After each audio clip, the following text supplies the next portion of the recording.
My question is, you have said that your favorite time to own a stock is forever, yet you sold McDonald's and Disney after not owning them for long. How do you decide when to hold forever and when to sell? Well, the answer, it's a very good question about selling. I mean, it's not our natural inclination to sell. And on the other hand, and we have held the Washington Post stock since 1973. I've never sold a share of Berkshire, having bought the first shares in 1962. And we've held Coke stock since 1988. We've held Gillette stock since 1989.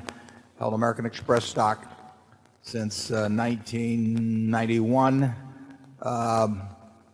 We had actually previously been an American Express in the 60s in Disney. We generally sell, well, we would sell if we needed money for something else, but that has not been the problem in the last 10 or 15 years. 40 years ago, my sales were all because I found something that I liked even better. I hated to sell what I sold, but I also didn't want to borrow money. So I would reluctantly sell something that I thought was terribly cheap to buy something that was even cheaper.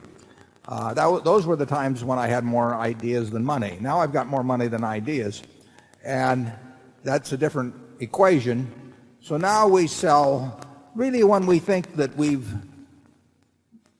we're reevaluating the economic characteristics of the business. We probably had one view of the long-term competitive advantage of the company at the time we bought it, and we may have modified that. That doesn't mean we think that the company is going into some disastrous period or anything remotely like that. We think McDonald's has a fine future. We think Disney has a fine future, and there are others. But we probably don't think that their competitive advantage is as strong as we might have thought, as we thought it was when we initially made the decision. That may mean that we were wrong when we made the decision originally. It may mean that we're wrong now, and that their strengths are every bit as what they were before. For one reason or another, we think that the strengths may have been eroded to some degree. A classic case on that would be the newspaper industry generally, for example. I mean, in 1970, if Charlie and I were looking at the newspaper business, we felt it was about as impregnable a franchise as could be found. We still think it's quite a business, but we do not think the franchise in 2002 is the same as it was in 1970. We do not think the franchise of a network television station in 2002 is the same as it was in 1965.